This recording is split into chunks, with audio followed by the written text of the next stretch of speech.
આવરે વરસાદ ઘેબરીયો પ્રસાદ ઊની ઊની રોટલી ને કારેલાનું શાક. ચાલો આજે બનાવીએ મસ્ત મજાનું કારેલાનું ભરેલું શાક.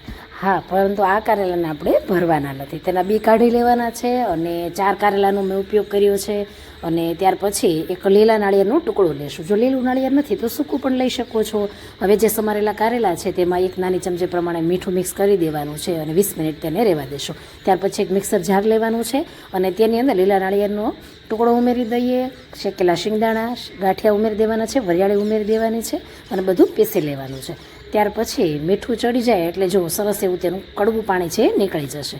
ત્યાર પછી કડાઈમાં તેલ ઉમેરીને તેમાં અડધી ચમચી જીરું ઉમેરશું. ત્યાર પછી હળદર પાવડર, હિંગ પાવડર અને કારેલા છે તેને નિતારીને ઉમેરશું એટલે કડવું પાણી તેનું નીકળી જશે. પછી 2 મિનિટ માટે આ કારેલાને સાતળીશું એટલે બહુ સરસ તેનો ટેસ્ટ આવી જશે સતળાવાથી.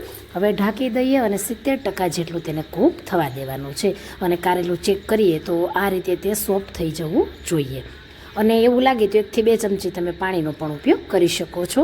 હવે જે મસાલો બનાવ્યો છે તે ઉમેરી દઈએ. તીખું મરચું, કશ્મીરી મરચું, ગોળ ઉમેરી દઈએ. ગોળ ન ખાતા હોય તો સ્કીપ કરી શકો છો.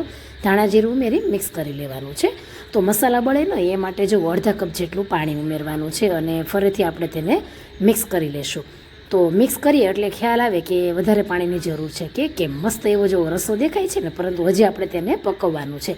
એટલે ફરીથી અડધા કપ જેટલું પાણી ઉમેરી દઈએ અને ઢાંકીને તેને ધીમે ધીમે કૂક થવા દઈએ. તો 8 થી 10 મિનિટમાં જ આ શાક મસ્ત એવું જો ગ્રેવી સાથે તૈયાર થઈ ગયું છે અને આ રીતે ચડી જવું જોઈએ. તો તેલ ઉપર આવી ગયું છે અને સરસ એવું શાક અહીં તૈયાર છે. તો જો આ રીતે બનાવો ને તો કારેલાને ભરવાની પણ જરૂર પડતી નથી. અને અત્યારે ચોમાસું છે તો કારેલા છે એનું શાક બહુ જ ભાવતું હોય છે. અને બીજી સિઝનમાં તમે જોજો એટલું બધું નહીં ભાવે, કેમ કે ઓરિજિનલ સિઝન જ કારેલાની ચોમાસું છે. અડધી નાની ચમચી પ્રમાણે મીઠું ઉમેરી મિક્સ કરી દઈએ, કેમ કે થોડુંક મને ઓછું લાગ્યું. લીલા ધાણા ઉમેરીને તેને સાઈડમાં રહેવા દઈએ.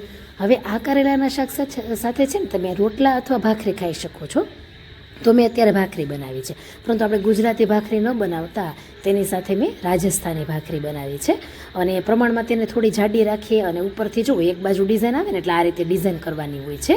ગેસની ફ્લેમ ધીમી રાખવાની, બીજી બાજુ એટલે દાજી ન જાય. ચીપિયાની મદદથી પણ તમે ડિઝાઇન કરી શકો છો. હવે બંને બાજુ ઘી લગાવીને તેને ગોલ્ડન બ્રાઉન કલરની ધીમા ધીમા ગેસ પર શેકી લેશું. બહુ જ મસ્ત આ ભાખરી લાગે છે, તમે એમનેમ ખાઈ જશો ઘીમાં શેકેલી છે એટલે. અને જુઓ કારેલાનું શાક છે એટલું મસ્ત બન્યું છે. અને હવે જો ભરવાનો ટાઈમ ન હોય ને કારેલા, તો આ રીતે બનાવજો, બહુ જ મસ્ત બને છે. એકદમ નવું આમાં મસાલો છે અને ટેસ્ટમાં તો કાંઈ ન ઘટે. તો ટ્રાય કરજો અને રેસીપીને શેર કરી દેજો.